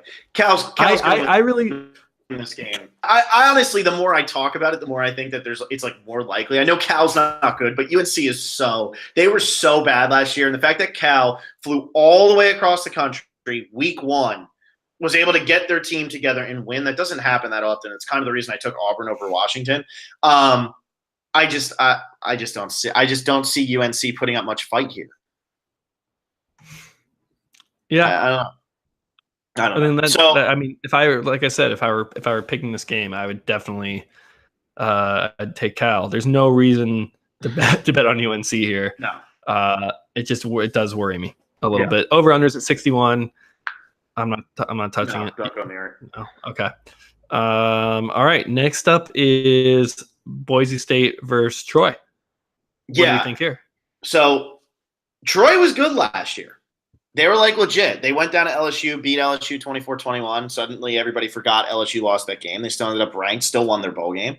But last year Boise beat Troy by 11. So why this year? The spread is at 10.5. I know that I think the game this year is in Troy. Hang on. I just want to make sure. Yeah, this game's at Troy. So, okay, that could be maybe why it's only at 10.5, even though Boise only won by 11 last year. Ripien is back for Boise State. And Madison is back for Boise State. So you have a new quarterback for Troy. You have a new running back for Troy. Boise, I think, wins this game pretty easily. I really do. I think they probably win this game by over 2 touchdowns, maybe 3 touchdowns. I think they blow them away. I think their offense is just going to be too much for Troy to handle. I don't see Troy sticking with them. I think Troy can put up some points, but they're just not going to be able to stick with this team on offense. I think that you could see Boise put up 35, 42 points in this game easily. Yeah, I don't know. I don't feel good about. I'm not taking the spread. I am going to take the under though at 50 points, just because both these teams are pretty good running the ball usually, and their defenses are both pretty good. So this is one of those games I could see being like 23-17, something like that. See, or like 28-17. That's what I'm kind of thinking. I'm kind of thinking like a 28-17 game here, maybe even worse though. Like I could see Boise. The thing is, I see Boise putting up more than what I'm projecting, more than I see Troy putting up more than what I'm projecting. Like I think with a new quarterback on a team that was good last year. I mean, Troy won 11 games, but I think that with a new quarterback, I don't see them being able to compete with like Ripien. I think is going to be like looking to try to be in the Heisman race here. Like I really do think he's going to try to be like that type of caliber this year. Like I'm not saying he's going to be in it, but I think that's the mentality he's going to have coming into the season is like, I'm here to really like prove my worth. He sees like I'm pretty sure he's seeing like a Josh Allen go as early as Josh Allen went this year. Let me come out there as like the next, smaller conference guy who comes out and is able to make a huge impact and get drafted high. And I think Ripien's going to be trying to put on a show this year, and I think he's going to start off against Troy and put on a show. So I just think that yes, Troy can score. Yes, Troy's defense is pretty good, but I just don't think that their defense is going to be able to stop Boise State, and I don't think that their offense is going to be able to score with Boise State. And I think Boise State wins this by at least 2 touchdowns. Okay, yeah, I like that pick. Are you going to take the over under at all? Or? No, I'm not going to touch. I only touched 2 over unders the entire thing here. Okay. But how much are you doing on the under for 50 here?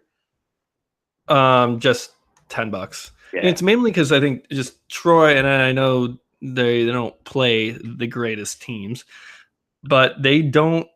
When a team's just not used to giving up that many points, I think that's just part of your mentality, and they're gonna play Boise State as strongly as they can on the defensive side of the ball. Like I think that's just it's part of their pride. Like giving up 30 points is not something this team does very often. I think they only did it once last year. They gave 30 points once.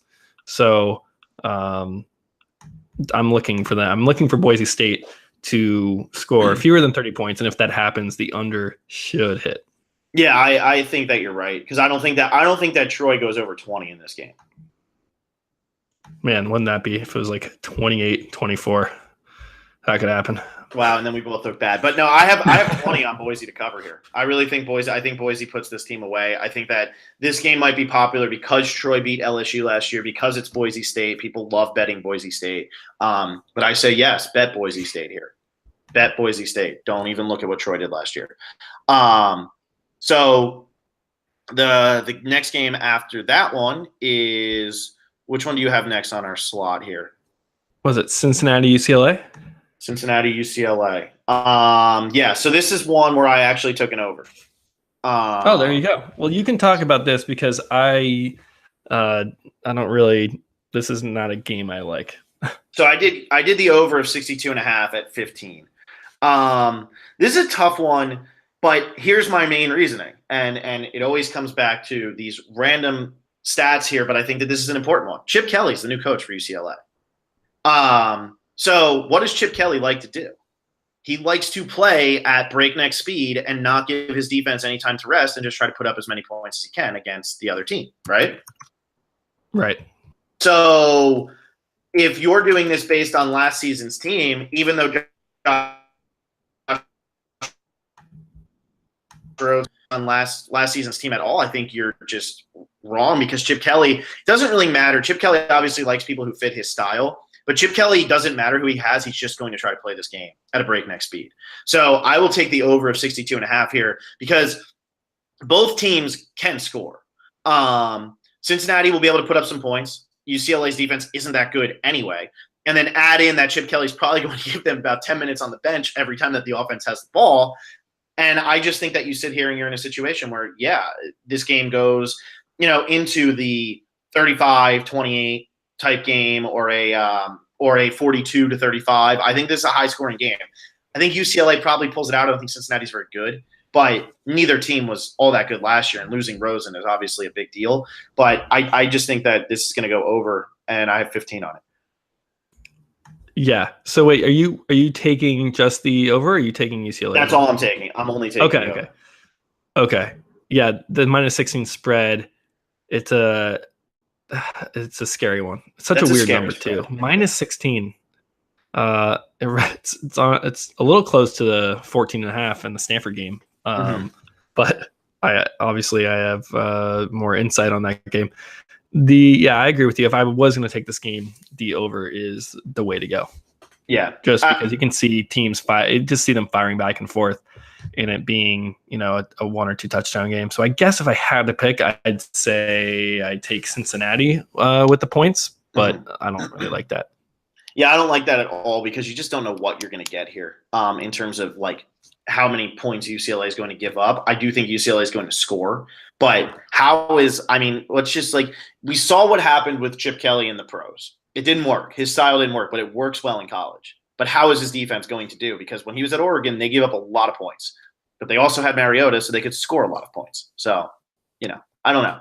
I just think that the over here is the move for sure. The next game's another big one. The Michigan at Notre Dame game. Well, number 14 Michigan, number 12 Notre Dame. And yes, we are both Miami guys. Yes, we are. But what do you got for this one, Will? I'm looking at coaching here. That's kind of where I'm giving the edge to Michigan. I think Harbaugh is a much better coach than Brian Kelly. And both of these teams are solid football teams. I know both teams want to be in the college football playoff conversation. Whoever loses this game is probably out. I mean, I guess Michigan, they could lose and then win the Big Ten. But this is a huge game for both teams. And I think because it's week 1 and Harbaugh's had such a long time to prepare, that I'm giving the edge to Michigan here. They're -1, so it's almost a pick 'em at this point. So I have $15 on it because I think Michigan is going to win. Could they win by 1 point? Sure, but then you're pushing anyway. So I also don't really like the 2 quarterback system. And you said that for which other team? There's a lot of 2 quarterback systems or potential systems this season. Yeah, that was for the Purdue. Purdue has 2 quarterbacks who are both coming off injury, and they haven't announced who the starter is yet. Oh, okay. Yeah. Like Notre Dame's going to play both their quarterbacks. I Yeah. think, right? I imagine. Okay. Yeah. I'm not a huge fan of that. The over-under is at 47. I'm not touching that. That seems probably about right. Yeah. Yeah, Yeah. I like Michigan too. So I'm taking Michigan here. Yeah, I have 20 too. I feel pretty good. Yeah, I have 20 on Michigan here. Okay. Yeah, I really like this one here. Michigan was a huge disappointment 5. And like that's not good enough. Harbaugh goes 8-5 again this year. He's getting fired. They Which lost is crazy because Harbaugh is such a good coach, and I'll just because I Stanford fan and a 49er fan, like to see him come into programs and get things done quickly. Like he is super talented. He knows what he's doing, and I mean at some point he's going to get it done for Michigan.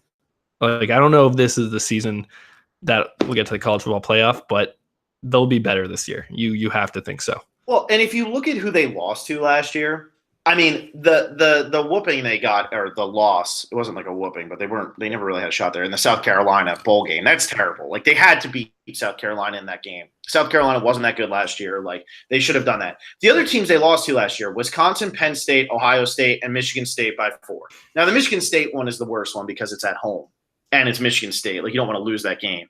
But other than Penn State, they didn't really get blown out by anybody either. I agree with you. I think Michigan comes in. They're going to be Jim Harbaugh needs to be ready this year. Like he knows he has to win at least 10 games this year to keep his job. I think he wants to come out and make a statement in Notre Dame. And who did Notre Dame struggle against last year? Struggled against teams with good defenses. Michigan has a really good defense. And I think that Notre Dame's going to have a hard time putting up points. And I think this is a grind them out game. But it's -1, so it's pretty much a pick 'em anyway. I think you take Michigan -1, and I think Michigan probably wins this game like 17-14. Maybe even like it could even be as low as like 14-10. I think this is a low-scoring game, but I think it's one that Michigan ultimately comes through it. So are you going to take the under as well? What was the over-under after this game? It is at 47, at least last time I checked. 47. See, I like the under here.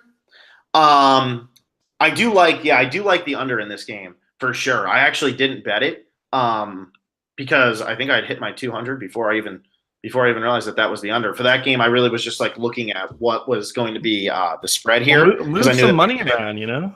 Maybe I think I might. Maybe hop off San Diego State. No, I like San Diego State. I'm not hopping off that one. You know what? I'm going to take some money. I'm going to do 10 on the under at 47 here. Like I think Michigan's defense is good and Notre Dame gives up points for sure, but I don't see this game getting any higher than 24-21, which is 45. So that's already under the 47. So yeah, I will say $10 on the under here. Cool. There you go. Sounds good. Yeah, I'm betting on Michigan. I'm rooting for Michigan to win that game. So yeah. I mean, we both probably are. So, Homers Unite here, but you know, how can you root for Notre Dame as a Miami guy? But either way, even with no bias, I just really don't see Notre Dame winning this game. Every time Notre Dame like had to play like a really good team last year, like with a good defense, they struggled. I mean, look what they did against Miami. They got absolutely destroyed. And Michigan has a good defense. So I don't think Wimbush is going to have that great of a game. Yeah. We also haven't talked about the rankings that much headed into this week because they're not really based on all that much. But Notre Dame is at 12. Michigan's at 14. I mean, Notre Dame is always just overrated preseason. They're always given kind of the benefit of the doubt. Okay, this year they'll be good. So, yep. I mean, Michigan probably gets that too, not as much. So that's something else to look at, that maybe Notre Dame just isn't that good. What a segue here, though, Will, from you, because Louisville versus Alabama is our next game. And the entire thing I wanted to talk about in this game was this is why I hate preseason rankings with like a passion. I hate, like, I get you need something to kind of base teams on off the bat. But like you just said, we really haven't even talked about it. Notre Dame gets benefit this season at 1. Louisville starts at unranked. Louisville's not going to win this game, but let's say they did. All of a sudden, they jump all the way up to like number 10 in the country, and Alabama would drop to like 6. So Alabama gets like a free pass at losing to a team that could be absolutely trash at home because they're number 1 in the nation. And whereas, like, we were just talking about, like, Auburn versus Washington, yeah, they're both ranked pretty high. But if Washington goes and blows the doors off of Auburn, Auburn's going to drop to, like, 20 or, like, 16 or far down, depending on how the rest of the rankings work.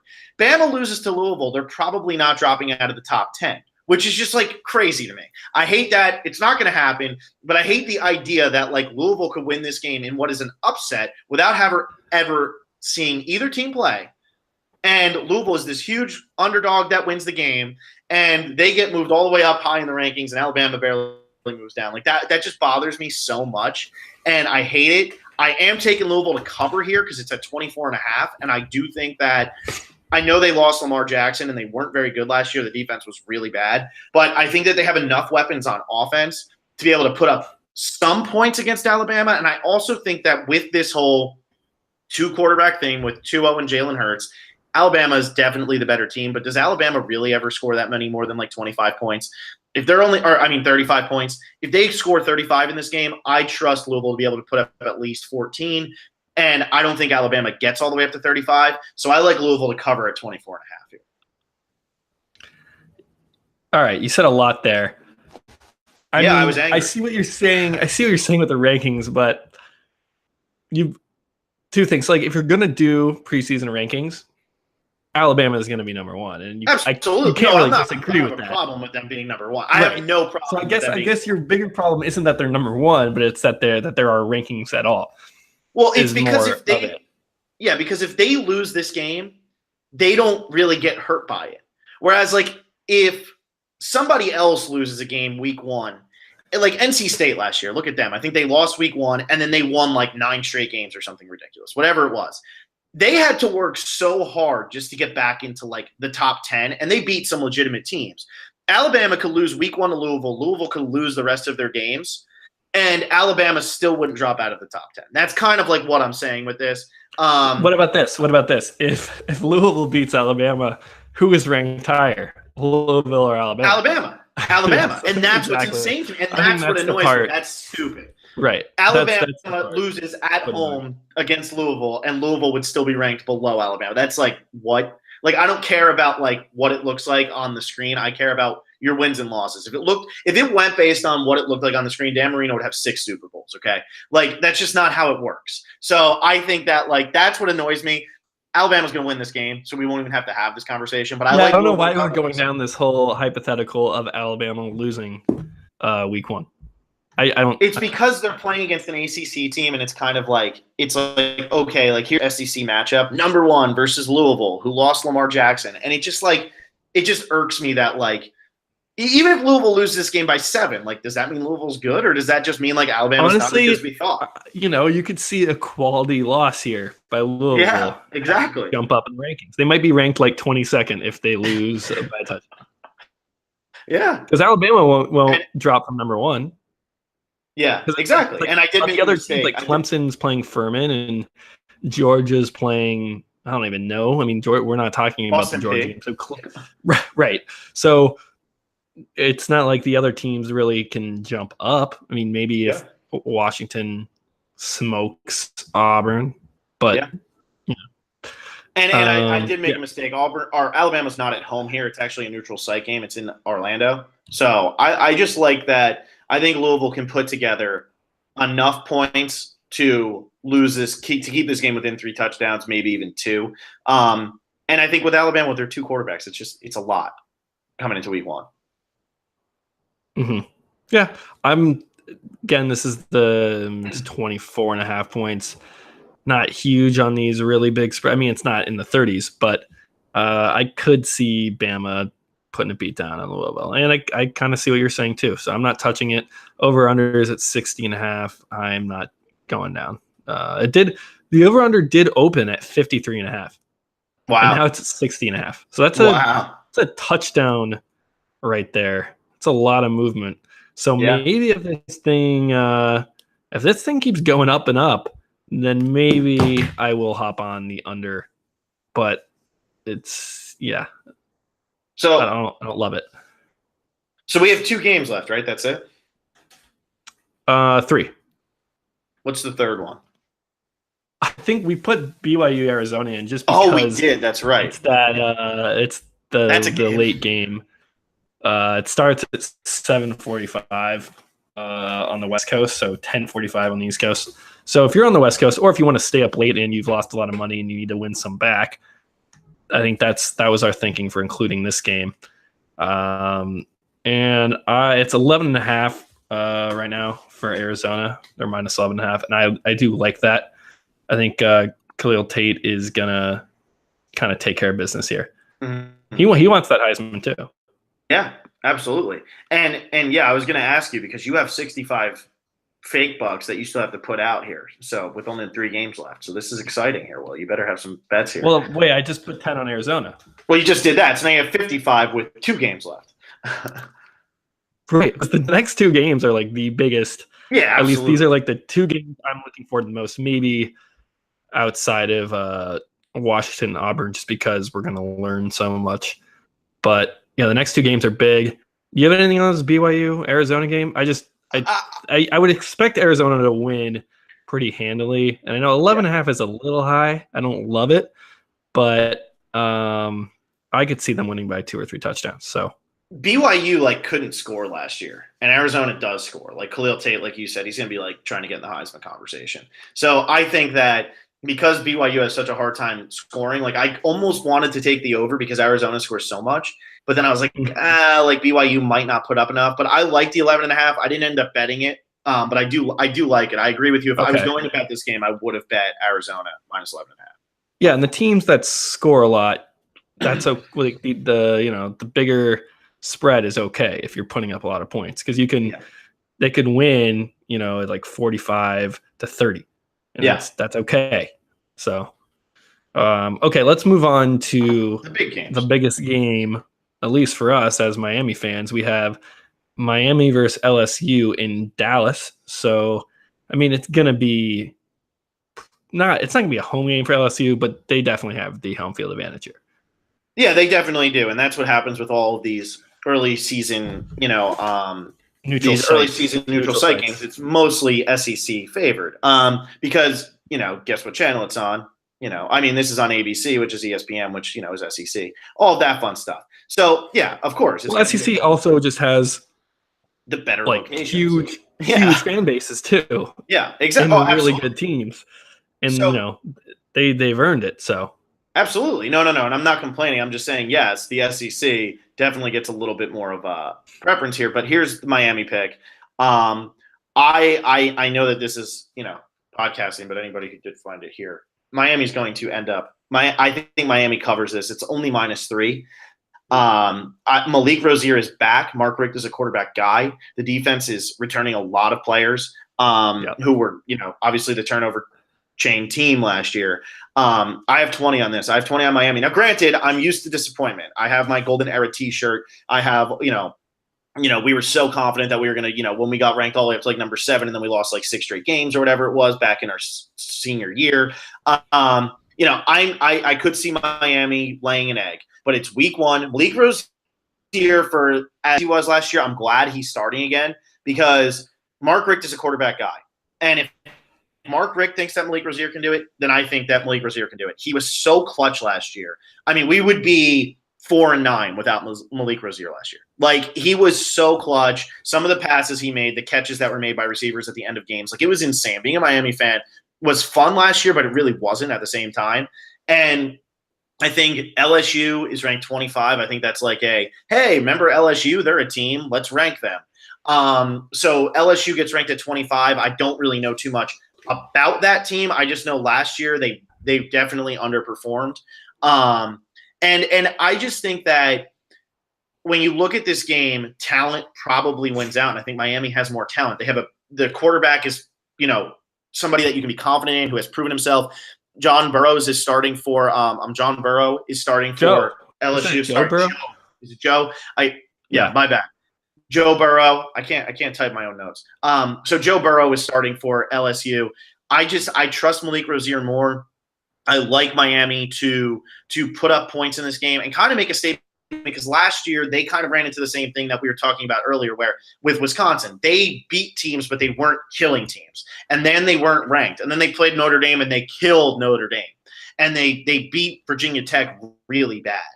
And I think Miami's going to try to come out and make a statement right off the bat and be like, look, we can beat an SEC school really bad this year and we're ready to go. And I think number 8 is a little high for Miami to start the season. I won't lie. But yeah. I think that they are the better team than LSU, and I think they win this game by a touchdown or more. I think both these teams are probably ranked too high. Yeah, LSU shouldn't be ranked, in my opinion. Do you agree with that? The NFL will not have started at this point. What is this, week 4 of the preseason for the NFL? So this is the only like actual football game on Sunday.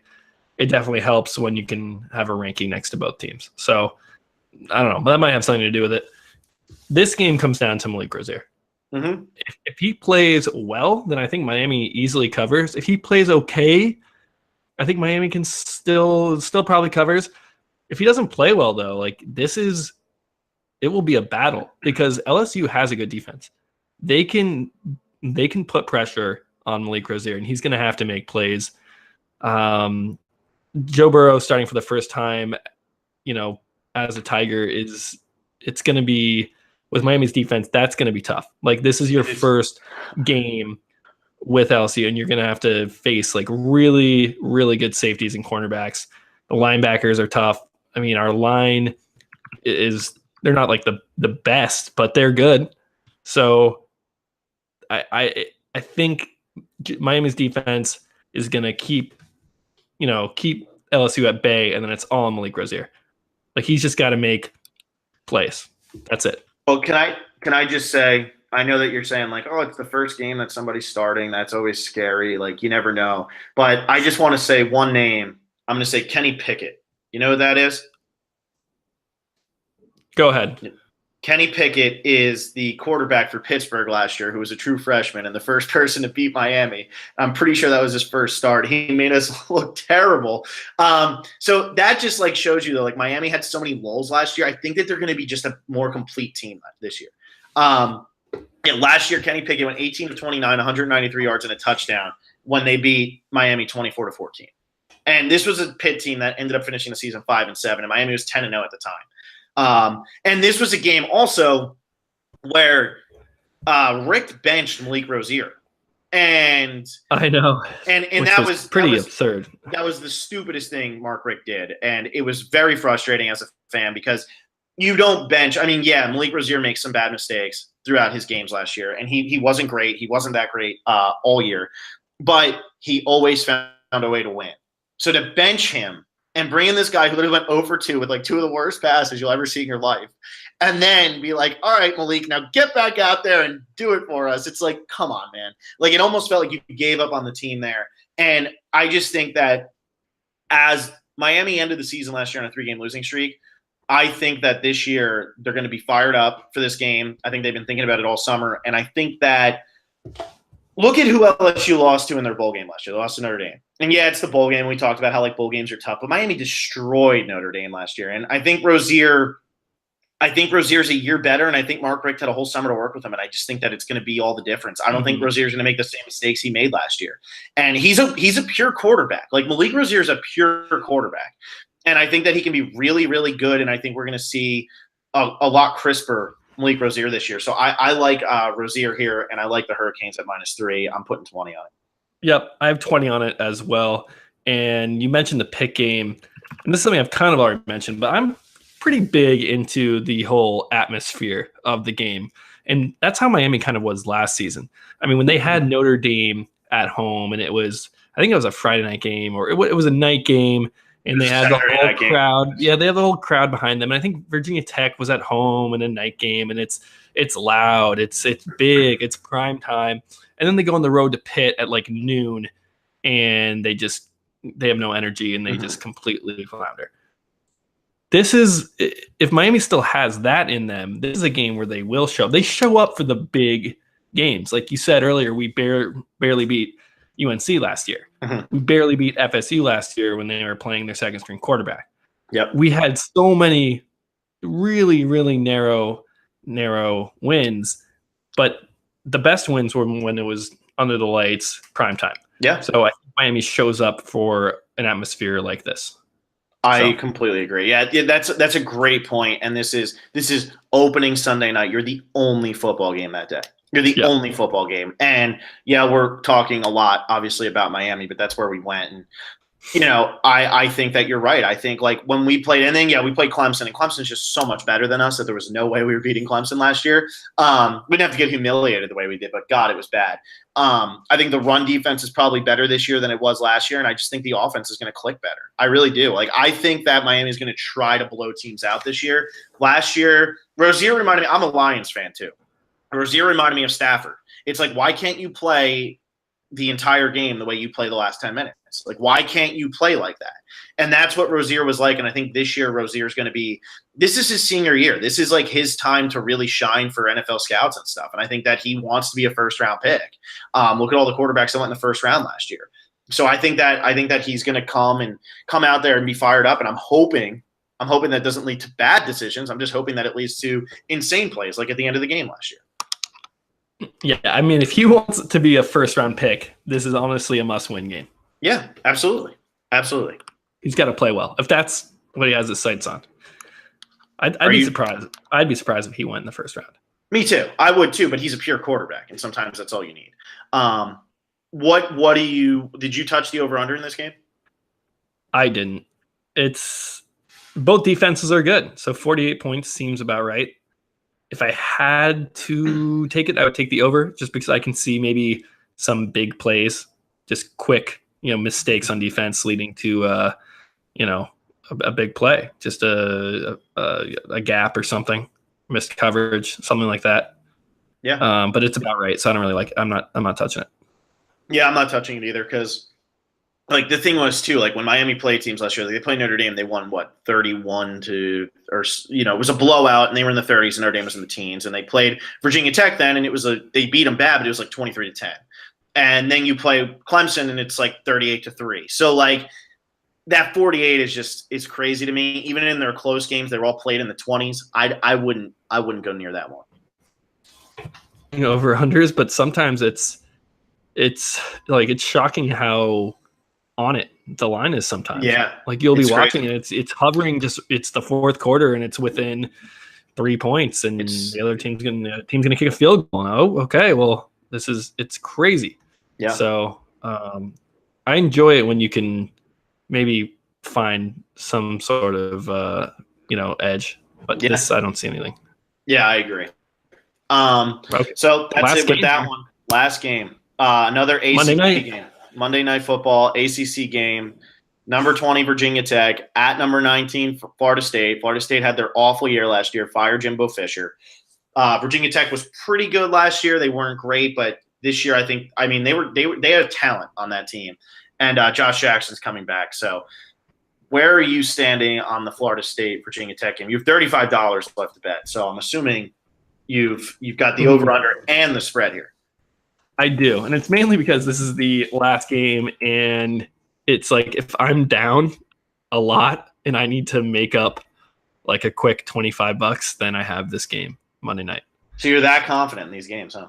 I'm actually not that confident. Oh, God. But it's what do you mean, in the games overall or this game specifically? No, this game tonight, the Monday night game. I want to have action on it because I'm really excited for it. And it should be good because FSU is kind of a question mark. I mean, they were ranked number 3 last year before losing to Alabama and having their quarterback get hurt. So DeAndre Francois, he's back. And what if he could be really good? And Virginia Tech, also a really good team. So I'm pretty much just betting that it's going to be close. It's going to be within a touchdown. I'm taking Virginia Tech because I think it'll be close, and I'm also taking the under at 57 for $15 on the under, $10 on the spread, because I think it's going to be more of a grinded out game than a high scoring affair. But that only puts you at 190. What's up? That puts you at 190, not 200. Really? Yeah.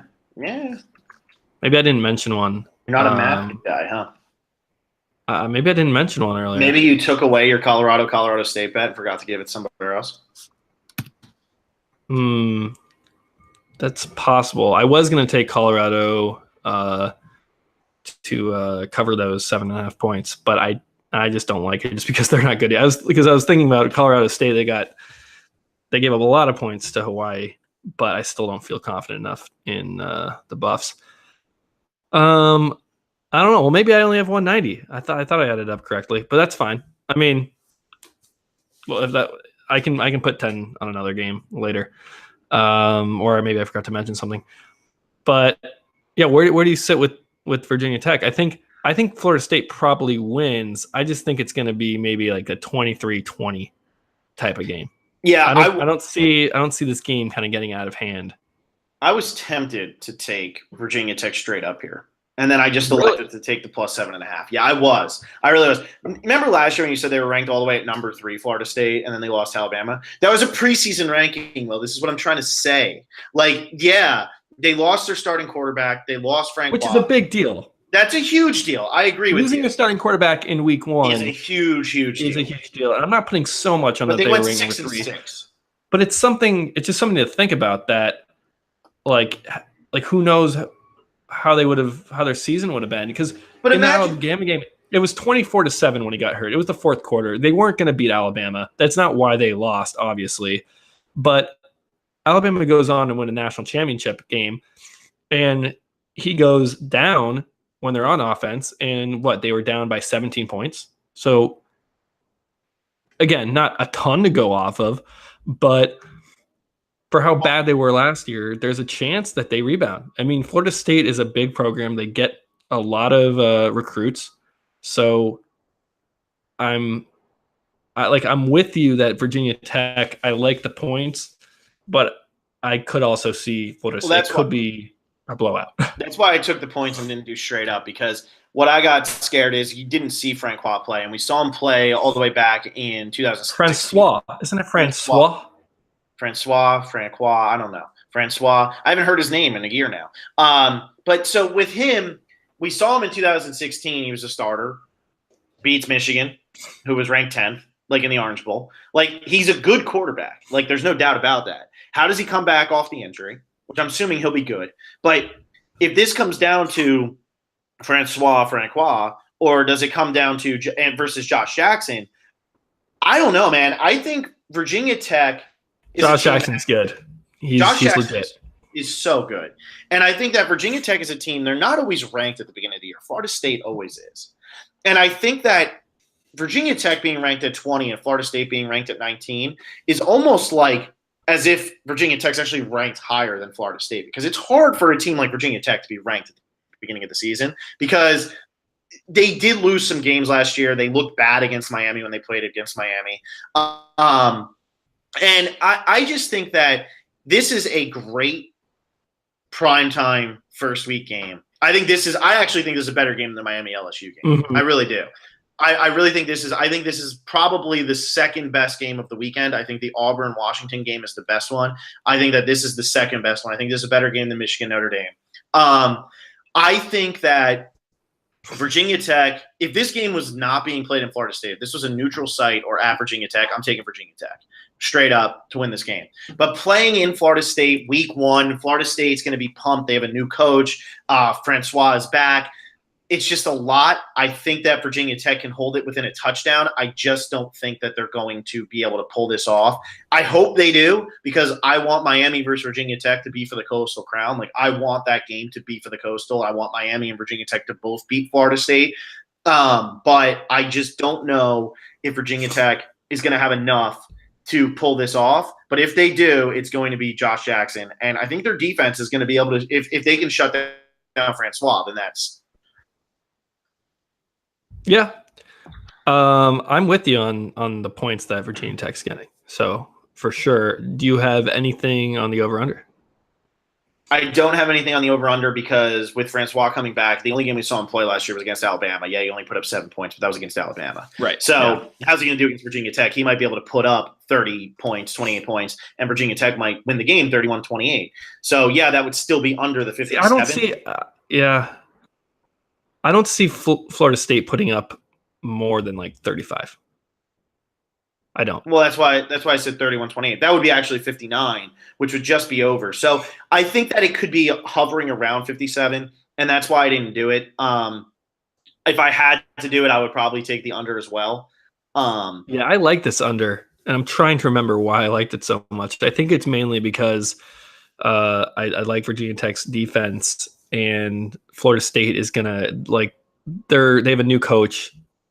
Quarterback didn't play all last year. Like that offense is going to take some time to click. So they might click, but it might not be until the second half where, you're going to halftime and it's like 10-7 or something.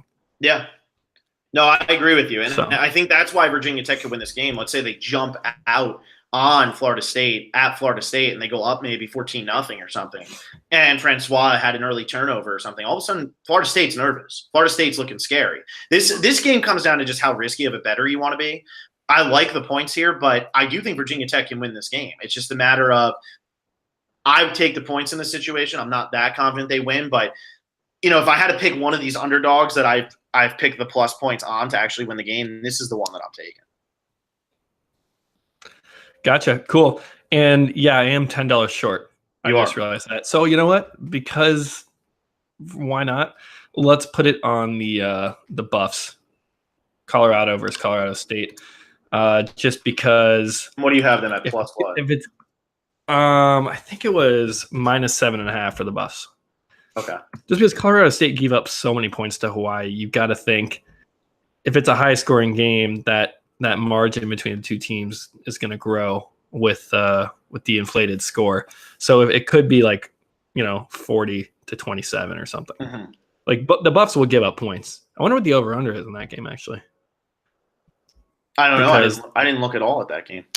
Because if they're giving up that many points, then that's kind of worrisome. Anyway, that's where my last $10 are going. All right, so you want to run through these bets then real quick, just so that we can kind of make a summary here of what we got? Sure. Go for it. All right, so I'll start with mine. I got VT plus 7.5, 10 on that. We're going reverse? We should start from the top. I'm kind of doing it. Okay, I have to figure that out because I did it in order of I put the 4 big games at the top. Okay. So this might be out of order, but okay. So I'm just going to do it on the way I have it. I have yours typed in order, but sorry. I have 10 on VT plus 7.5, 10 on Miami. I thought I had 20 on Miami. Oh, you know what? I moved the $10 off to do the under. So I only have 10 on Miami at -3. I have 20 on Auburn -1.5. I have 20 on Michigan -1. I have 10 on the Michigan under. I have $15 on Northwestern straight up. I have 15 on San Diego State plus 14.5. I have 10 on Western Kentucky plus 35.5. 20 on FAU plus 21. 15 on the Mississippi Texas Tech over 67. 10 on Cal -7. 10 on Louisville plus 24.5. 20 on Boise State -10.5, and 15 on UCLA Cincy over 62.5. Cool. I will run through mine in order. I like UConn covering the 23 points at home against UCF. I also like under 73. So I have $10 on the on UConn covering and $15 on the under. I like Army to cover 13.5 points against Duke for $10. I like the over of Western Kentucky Wisconsin for $10. So it's over 51. I like Stanford to cover the 14.5 points at home against San Diego State for $20. That's my biggest bet. I got the under of the Oregon State Ohio State game, $10 on that. That's under 64. I also like FAU to cover 21 points against Oklahoma for $15. Then we have Ole Miss versus Texas Tech, like the over of 67 points for $10. I got Washington +2. You said it might be at +1.5. Either way, I'm going to go with Washington to pretty much beat Auburn there, Fox. I'm not taking it straight up. I'll take whatever points I can get. And I like the under 61.5 for the Tennessee West Virginia game for $10. Boise State versus Troy. I like the under 50 for $10. I like Michigan at -1 for $15 against Notre Dame. And we have the late game Saturday, Arizona. I think they're going to cover that -11.5 for $10. Moved at Miami LSU, taking Miami's going to cover that -3 for $20, and then VT FSU got $10 on VT to cover the 7.5, and $15 on under 57. I think that's going to be a grinded out game. So here you go, Will. You didn't mention that you had bet the Mississippi Texas Tech over 67 when we first went through. Oh crap! So you don't actually have to do the Colorado game unless you want. What was that game? What were we looking at? Colorado -7.5 for 10, and then Mississippi Texas Tech over 67. You did 10, but when we did that one live, I had said I bet it. You didn't say that you were betting it. So which one you got here? Oh man, that's where the $10 discrepancy came in. I didn't mention it, right? Because I said that both teams. We said we both love the over because both teams give up a lot of points.